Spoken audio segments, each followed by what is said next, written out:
It is the trade deadline here on season 1 of our draft only franchise on NBA 2K23.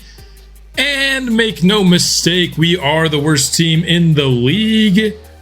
Just going through quickly standings here. We're technically not actually last. I don't know how the Jazz are as bad as us, but either way, worst, second worst, doesn't matter. We are at the bottom of the league, and so it is time to see if we can't snag a pick or two at the trade deadline. We're also going to go through contract extensions today, and so let's go ahead and hop into it. I found myself, I think, a trade partner for Mike Conley. I think is going to be the guy that we are trying to part with today, and the team that I think could use him, that is definitely in contention this year, is the New Orleans Pelicans, whose backup point guard situation is quite bad. Mike Conley wouldn't start there, but I think at this point in his career, you know, if you could be a key backup on a team that could potentially win the championship, I feel like he's got to take it at this point. He's almost retired, and so Pelicans probably in that win now mode, still have a bunch of picks. I think a solid win now trade for them could maybe push them over the top, and to make salaries match, we actually need to add in a second player. As you saw, their shooting guard depth isn't great either. Now, trading away 2 guards here, going to hurt our depth a ton as we get to the end of this season. As a reminder, since this is a draft-only franchise, we have to, of course, bring players in to match salaries, but they can't play. They basically have to be at the bottom of our bench. So yeah, we're bringing in a guard in Josh Richardson, but he can't play unless injuries demand it. And so I'm looking to get a couple of firsts here. Both project to be in the 20s. They say no, they want to add another first in, actually, and they want our 20. I'm willing to give you 2 seconds to add that additional first. I thought we were gonna have to add a second or 2 in without giving up the first. They really want our second round pick this year, though, but the whole point of me doing this trade is I want a 3rd pick in this next draft. I do not want to give up my 2023 second. I want 3 picks to kind of help replenish this roster, so maybe just adding in a second with. Now they're just saying they'll give us a 2024 first for our 2023 second is their counteroffer. This doesn't make much sense. They are really going after our 2023 first, right? Or second right now, excuse me. Still saying no. What if we went 2 seconds along with the first 2 firsts that we initially asked for? Now their counter offer is to add the 2024 first for a 2027 second. How was that any better for you? You know what? I gave you an offer I thought was fair, just a couple of trade ups for some win now players in the backcourt that you desperately needed, and you just said you wanted to give us an extra first. I'm going to take it, you know. Go ahead, and they can do what they want to do here. That puts us in a pretty good spot with first. Now we have that extra 2023 first that I want. So we have an extra one in 2027 now, as well as 2025 and 2024. Really, we don't have an extra first in 2026, and that is it. So maybe we can go ahead and acquire that. I'm thinking that basically if we turn these off just for a moment, we're going to treat this as if before we finalize this trade, we found an additional team to take on Larry Nance that wanted a good backup center, or maybe even a starter. I don't imagine he'd be a starter on any team, but let's see if there's a team that could use Larry Nance. Hawks are giving us a pick, but they want to give us make us part with Dwight Powell as well. This one with the Pacers doesn't make much sense. Okay, here we go. Here's one that I like here with the Mavericks. Okay, so we took their center in Dwight Powell off from them, so they desperately need some center depth. They're trying to win around Luka right now. They're saving about $6.5 million about this year and next from that Davis Bertans contract, and we get a pick all the way out in 2027 for it. Not the 2026 first we wanted, but I think this trade will do just fine. So let's go ahead and accept that. And now we've got 3 firsts all the way out in 2027, just 1 in 2026. But now every year except for 26 right now has multiple first round picks. And so I think we've done a good job of turning this expansion team and kind of milking out as much. That's a troublesome visual there, but as much value as we can from some of these guys. Don't think we're going to make any more trades here. What this does is it gives Langford and McBride a chance, a couple of young guys, to play for the last 6 or 7 weeks of the season. Got to now edit the lineups, and like I said, this just puts time on the table for McBride and Langford, I think, to end the year. I think we'll give both these guys, say, 16 minutes a game. Feels right. That'll put the 2 starters in the backcourt at 32 minutes apiece, which I'm comfortable with. Levert's been pretty good for us this year. Nembhard as well. Jalen Duren up to 34 minutes a game. Want to increase his Rookie of the Year odds, as it feels like the only reason he's not been number 1 is because he's playing less minutes than a lot of these rookies. So we want to give him as much time as possible as the year comes to a close. So let's go ahead and start simulating here. We're going to be going through the Utah Jazz game here today, as I want to play them. As we saw, we are basically tied with them in terms of worst team in the league, and so I want to get to that point here in the season and play them in today's episode. But before we do that, like I said, we're also going to go through contract extensions. We got quite a few guys that are going to sign or willing to sign with us. I mean, Dwight Powell will sign back with us for the minimum. Yep, I'll do that. That's a very low risk signing. There's no downside to bringing him back. Cameron Reddish has had some bright spots for us. I'll bring him back. Royce O'Neal, good veteran presence, and we're just really thin at power forward right now. I don't know if we'll be drafting any this year, so we got to bring him back. So I had 4 guys willing to resign with us. Only 1 really, or I guess 2 not. And Josh Richards said we couldn't even if we wanted to. So, oh, and the same with Lamb. So all the guys that we could resign were willing to resign, which is good news for us.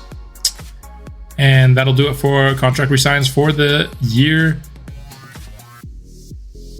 One final thing to do here before we hop into the gameplay is just kind of see what happened around the league in terms of trades. It looks like the Jazz acquired Daniel Tice.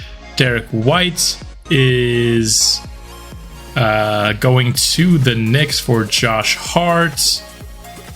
Nothing super big here. I'd say the trade that we made was actually the biggest here at the deadline. Of course, we also had that trade earlier in the year, but acquired some picks. It's going to make us even worse to end off this year, but that's how it is. So let's go ahead and hop in against the Jazz here. The battle of the number 1 odds is on the way, and Jordan Clarkson is going to start the game getting rejected there. But if you know Jordan Clarkson, he's not going to stop trying to score just because he got rejected here. He goes right back to the rim. This time gets it to go. Jazz finding a mismatch here in the post for Damian Jones to take the early 4-0 lead. But LeVert trying to get it inside to Duren, gets it tipped. Eventually does get it inside, and so our first bucket will be a Jalen Duren layup here. Getting to the end of the season, really want to start ramping up his Rookie of the Year case. Nembhard is blocked, and Colin Sexton will corral it going down the other way. Step back 3 is up and in. Nice play there from Sexton. Didn't think that one was going to drop for him. Nembhard on the pick and roll to Duren, out to Reddish, gets a clean look. That one's off the mark, but Duren snags the board and puts it back up and in. Nice job from him. Sexton is going to steal this entry pass. Definitely had a good matchup there, but Sexton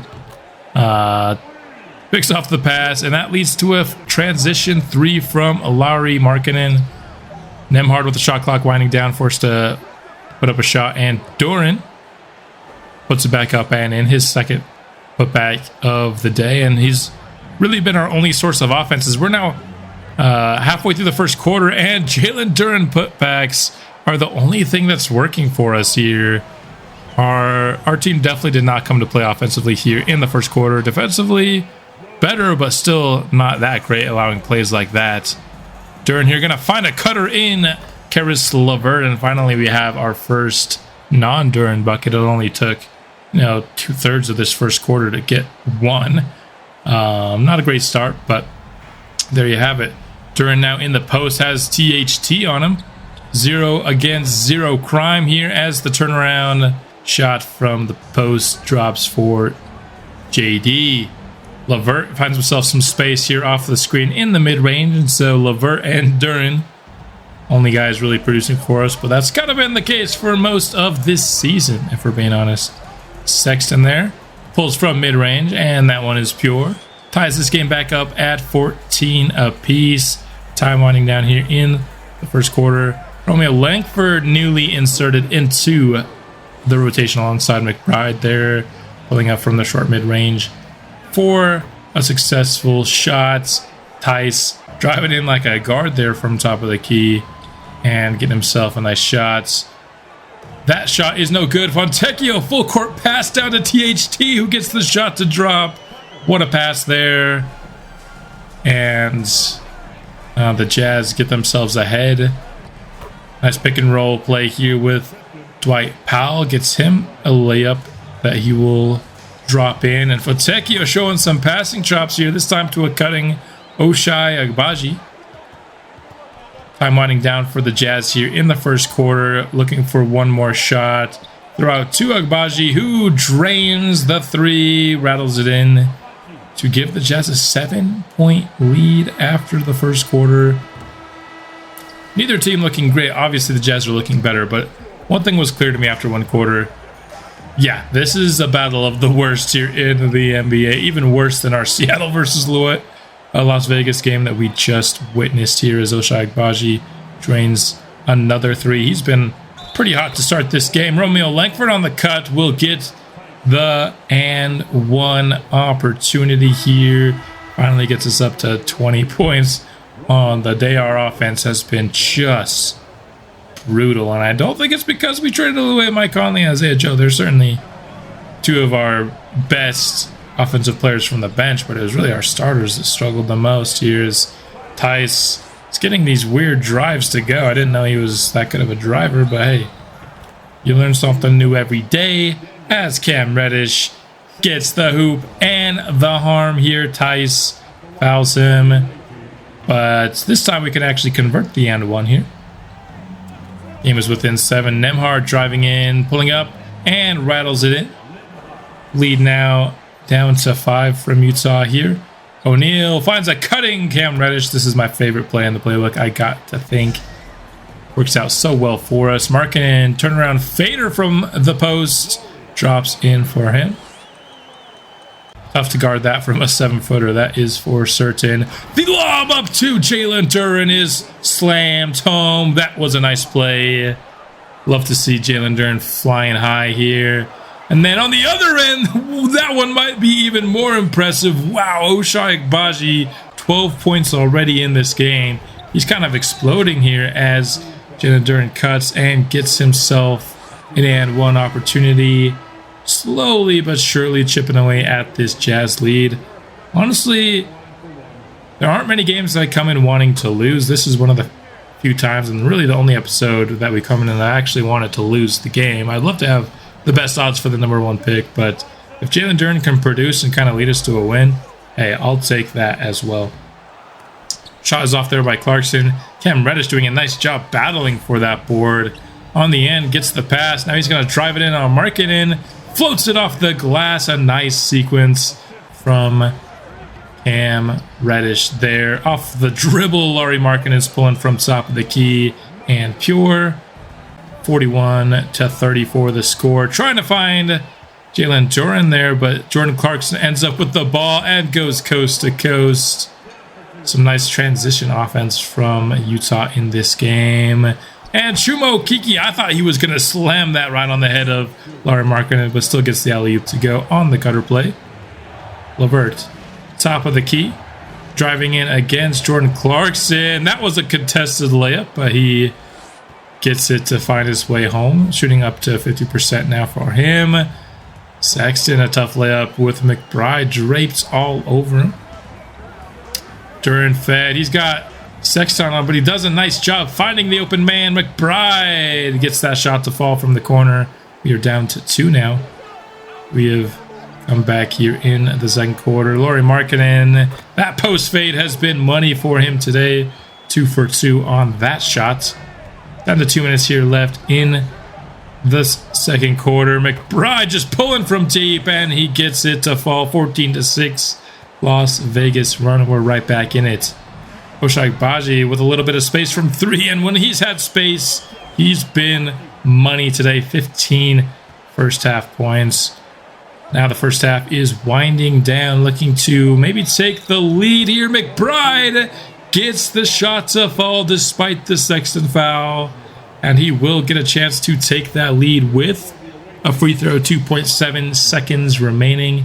McBride showing some offensive chops here in his first action in the series. Sexton forced to heave up the shot. It, of course, will not fall. So we'll take a 1-point lead into halftime after trailing by 7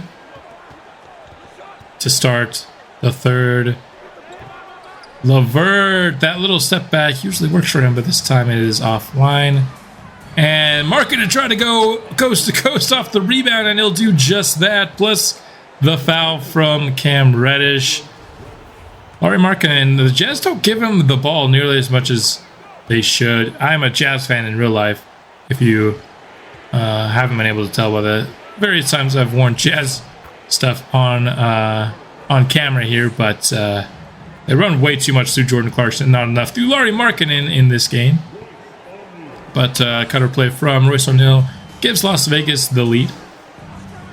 Clarkson here with the ball. He's trying to drive it in on LeVert. Pull up from mid-range. Falls for him. He is definitely a certified bucket getter. Up to 12 points on 50% shooting on the night. LeVert going right at him on the other end, though. That shot falls. A little bit of a shot creator battle here between the two. And it looks like Clarkson wants the smoke on the other end, going back to the isolation. He's getting it into the cup, and the layup will fall. These two are basically battling here, trying to keep that battle going with LeVert, driving it in on Clarkson, and that shot drops. This is basically LeVert versus Clarkson, and everybody else here is just watching. Clarkson, and one gets it to go in despite the foul. He's got a chance for a three-point play here, which he will convert.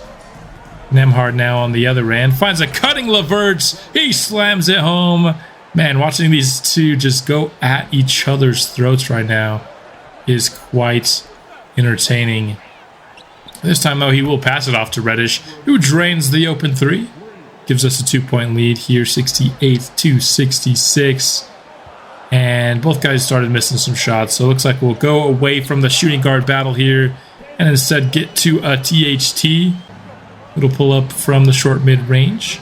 Pick and roll here with LeVert and Duran. The help is there. And Reddish drains another three. He's starting to heat up here in the middle of the third quarter. This time he gets the pass. He's aggressively driving to the basket and gets the open layup down. And we have a 5-point lead all of a sudden. It's been a really nice third quarter from our squad. And they keep helping off of Cam Reddish, and he keeps making them pay. You know, LeVert went on that hot stretch. Jazz tried to respond, but we're just finding better ways to score still as THT, they're able to get that bucket in. LeVert, no good on the wide open three. Chuo Kiki with the offensive rebound. Gets it to go over the Kelly Olynyk foul. Now he has a chance to extend the lead to 9 here with a free throw. And that free throw drops. Spinning Ochai Agbaji gets The and one opportunity. Goodness, this guy is impressive. Why couldn't the Jazz have unprotected him? I'd love to have this guy on my team. He's been making everything pretty much. THT on the transition attempts. The reverse layup falls. That was a pretty sweet move. And Lauri Markkanen, whenever they fed this guy in the post, he produces. This time I had Miles McBride on him, so was definitely expecting that one to drop. Ice here, hands off to Agbaji. He's got room again, and he makes us pay again, and the Jazz retake the lead. Just feels like whoever has the lead in this game doesn't care much about holding it. As Sexton now isolating against McBride, just blows right by him, and the reverse layup is good, sending the Jazz lead to 3. Tice in the post as Langford just muscles it right over the top of him here to give Utah a 3-point lead. Now just 12 seconds left in the third. We got a chance to maybe tie the game up or shrink the lead, but it looks like the most likely possibility is that the lead will have changed teams for the third consecutive quarter, and it will. Jazz led after 1, we led at halftime, and now the Jazz take the third quarter lead. If that trend continues, we should be winning this game. Like I said, I don't know if I necessarily want to, though. Fourth quarter starts with a tipped alley-oop attempt into a Nembhard layup, which will go down.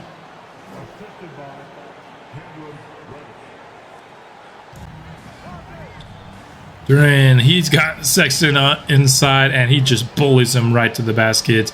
Duran shot is good. It did not take very long for us to retake the lead here to start the fourth.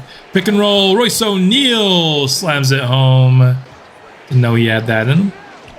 And Nembhard trying to pass again on the pick and roll. This time it's picked off, though, leading to a Jordan Clarkson 3, which he will connect on here, tying this game at 87 apiece. Pick and roll. Sexton inside. He's got all of our defenders around him, but it still drops. Okay. Reddish awaits the Duran screen. He's popping from 3. That one will fall. He has been straight up cash here in the second half. Anytime he's gotten a look, he's gotten it to fall. But Sexton gives the Jazz the lead right back. LeVert coming off a screen. Oh, that's a nice step back move. That's a wide open shot, which is pure. Beautiful move there from Karis LeVert. Going for the U, but this one is tipped. Pushes ahead to Sexton in transition. Inside to Agbaji, who, once again, it feels like this guy's making everything, honestly. LeVert, step back. Couple of pumps into the push shots. It's good for him.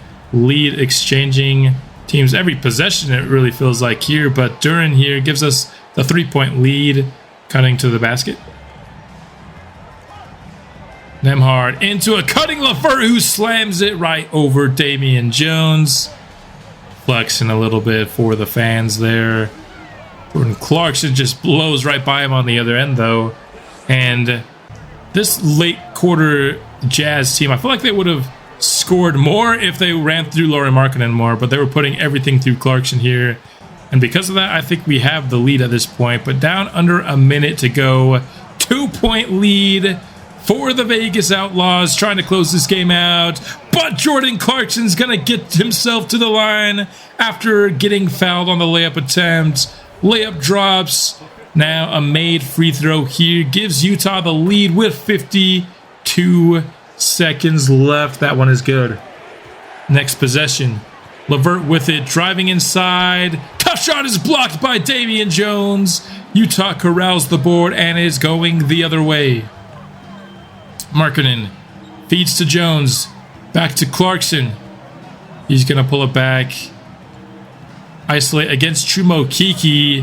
One of the better defenders we have on the team. Can he get a stop here on Clarkson?